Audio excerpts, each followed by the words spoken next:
Baron Productions presents Zorro, The Curse of Capistrano by Johnston McCulley.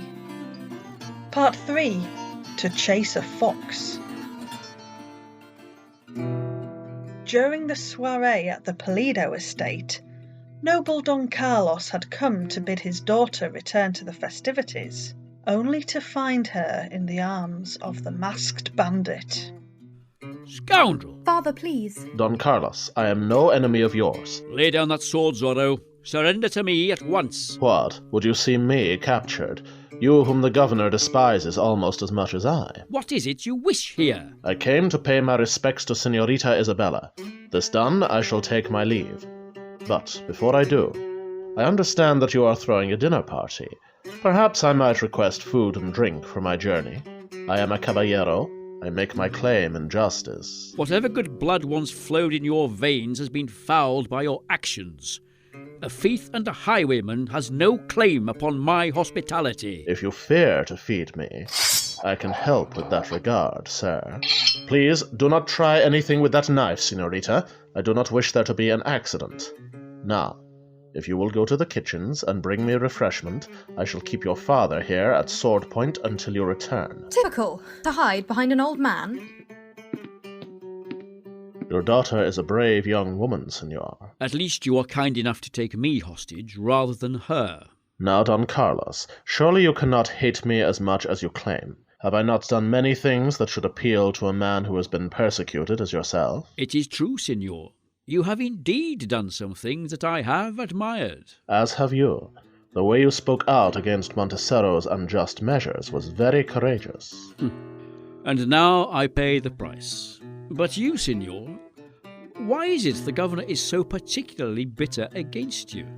There are other highwaymen to whom he gives not a second thought.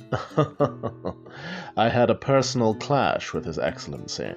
He was riding from San Francisco to Santa Barbara, and I relieved him and his escort of their fat purses. And you escaped? Impressive. I do not boast of my endeavors, sir, but perhaps... Your food, senor. My thanks, dear Isabella. And now I must bid you good night, mi amigos. We're not friends yet, senor. Don Carlos, Captain Ramon asked me to... What the... Zorro! Guards! Fear not, Sergeant. I was just going. You three! After him! Get to your horses! Yes, sir. You'll find fresh horses in the stables, Sergeant. My thanks, senor. Don't you worry. I'll see the rogue hang before dawn! Darling, what's going on? Cata, it's Zorro. He was... It's all right, Mother. He just wanted food, that's all. You gave that highwayman food? It's true. He didn't seem interested in harming anyone, but... Where are my men? Gone after that pig of a masked bandit. Good. Perhaps this time justice will be served. You believe you can conquer him, Captain? Undoubtedly. This Zorro is a clever gentleman, but he will be captured yet. Perhaps you'd care for the chance now, El Capitan. Zorro, I thought you escaped. But a trick, senor. My horse escaped, and he will lead the sergeant a merry chase. I remained here. That was your mistake, sir. Now let us see if you are as good with your sword as your subterfuge. Only one question, Captain. Really? What's that? How would you care to receive my blade? With the hilt offered in surrender. Not today, I think. If you are so confident, run me through the right shoulder. As you wish. Perhaps you should be less rash with your promises, senor. Have a care, sir. You'll find I'm a subtle teacher.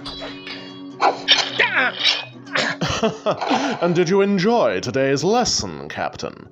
I ask the pardon of the ladies, and I assure you that this time I am indeed going away. Captain, relax. Your arm is not badly injured. You'll be back at your garrison within the day. Buenas noches. Captain, let my servants have a look at that shoulder for you. Take your hands off me, woman. Captain. Make no mistake, Don Carlos. That bandit will regret his actions tonight, as will any and all who are found to have helped him. Never mind him, Catalina. Come on, let's see to our guests. El Zorro. How I wish he were not a criminal.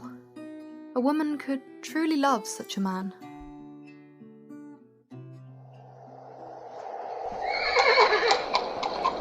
It's hopeless, Sergeant. We'll never find him in the dark like this. Then light some torches, you fools! I want this road scoured from here to Los Angeles! Well, Gonzales? The rogue has escaped us, mi capitan. We followed him at full gallop as he made his way to the hills. But there was an ambush waiting for us. An ambush? Si, mi capitan. An ambush. Fully 17 men, all with pistols and muskets. And did your men not carry pistols and muskets? Si, senor. We fought them well, and 10 of them were wounded, but they made their escape and took their comrades with them. I see. But, Capitan, your shoulder. How did you come by your wound? Never mind that now. In the morning you will select 20 men and have command over them. You will take the trail of Zorro, and you will not stop until he is captured or slain. Do I make myself clear? That is what I wished. This thing could only be settled in blood. Now I shall run that coyote to earth in short order. Next morning in the town square, Sergeant Gonzales made his preparations as ordered.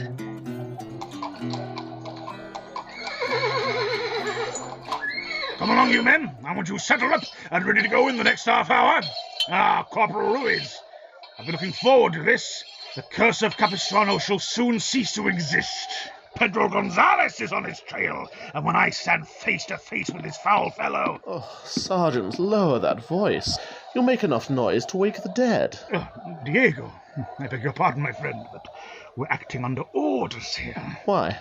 Were your orders to rouse the entire street with your shouts and boasting? Why couldn't you make your preparations at the garrison instead of out here? You know I wanted that too, Sergeant. Oh, shut up, Corporal. Sergeant, relax. I only tease you. So, where are you and your men bound this morning? Well, we begin our hunt on the road running to Pala and San Luis Rey. Word from the spies that Zorro was seen heading in that direction. Who's telling that story, Corporal? Sorry, sir. Indeed. And you stay on his trail until you've caught him? Oh, killed him in the attempt. Oh, Dios mío. I should like to ride with you, Sergeant, and witness the adventure. You ride at full gallop with us? That is, I mean no offense, Caballero, but I fear the exertion will be far too much for you. Not to mention the hot sun, the risk of danger at every turn. You may be right, mi amigo. To be quite honest, I feel that fever of mine has not quite left. I'd be better off at home. But you'll give me the story afterwards, yes? As always, mi amigo, you have my promise on that. But Diego had no intention of waiting for the sergeant's tale. The moment he bade the soldiers goodbye, he wrote an urgent letter to Don Carlos and his family, inviting them to stay with him at his estate until Zorro was captured. Diego did not want to take the chance that his beloved Isabella might be threatened again by the Curse of Capistrano. Santa Maria! I've never known such a rich house. Have you seen those paintings, Carlos? And look at the beautiful drapes over the windows there. Don Diego is truly a gracious host. See, daughter? You could be mistress of all this if you but said the word. I have 2 words to say to Don Diego's proposal, Mother, but unfortunately... Perhaps this is not the time to bring that up again, my dears. Now, for tonight, while I was overseeing our luggage outside with the servants, I made a point of making it known to a few of the townsfolk passing by that we'd be staying here as Don Diego's guests for a while, and that he has expressed an interest in courting you, Isabella.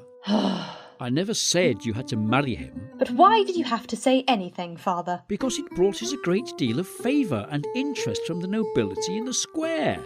That's why. So much so that we have an invitation to dinner this evening with Don Montano and his wife. Must we? Why not? It will do us good to be seen in public. We can hold our heads high and show the governor's lackeys we're not afraid of him. If the price is to be seen under Don Diego's protection, I think I'd rather stay indoors. You needn't come if you'd rather not, Isabella. I saw Don Diego has an extensive library. You could sit up and read until our return. I suppose that would be an acceptable alternative. That's settled then. Come on, my dear. We'd better get ready and go. Isabella retired to the library, where she made herself comfortable, reading for several hours. As the night began to settle in, she was just on the verge of retiring when she suddenly became aware that she was not alone in the room. Captain Ramon? Pardon me, Senorita. I did not mean to startle you. I understand that your parents are not here. Indeed, your visit is scarcely proper, Senor. Nevertheless, I must have a few words with you. Surely you need not fear a man with one wounded arm. What is it that you wish to say?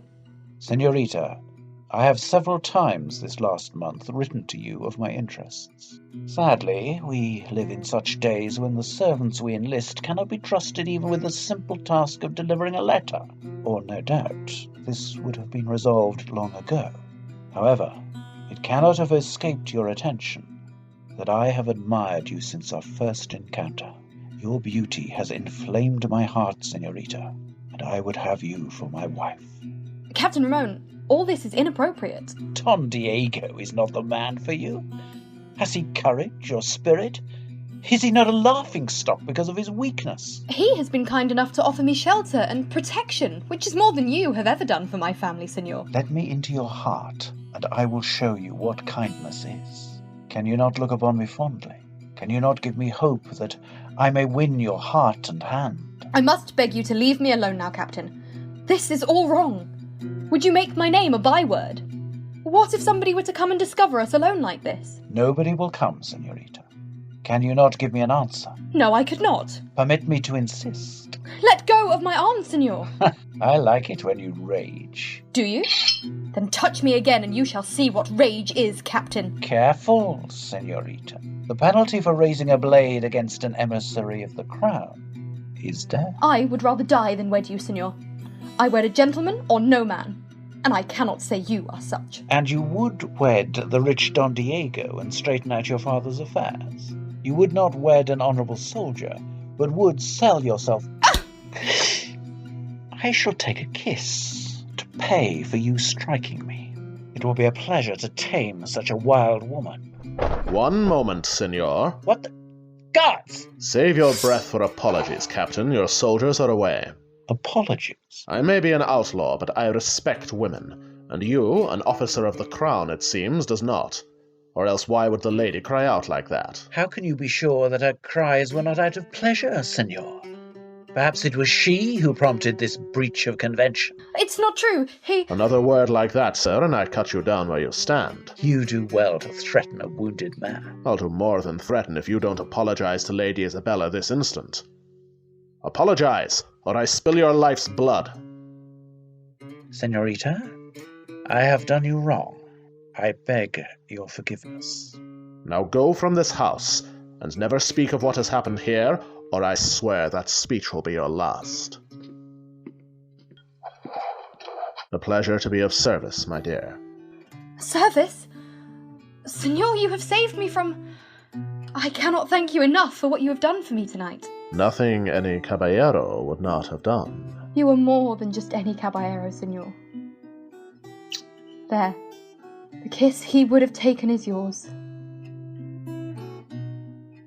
Zorro, The Curse of Capistrano featured the voices of Daniel Wilmot as Diego and Zorro, Paul Toy as Captain Ramon, Nell Frampton as Isabella, Stephen Mawson as Don Carlos, Lee Gemmell as Sergeant Gonzalez, Janice Barnes-Newton as Doña Catalina, Ben Thorburn as the Corporal, and Natalie Rowe as the narrator. The script was based on the novel by Johnston McCulley, adapted to radio by Daniel Wilmot, with music written and performed by Jose R. Dim. The series was produced by Baron Productions.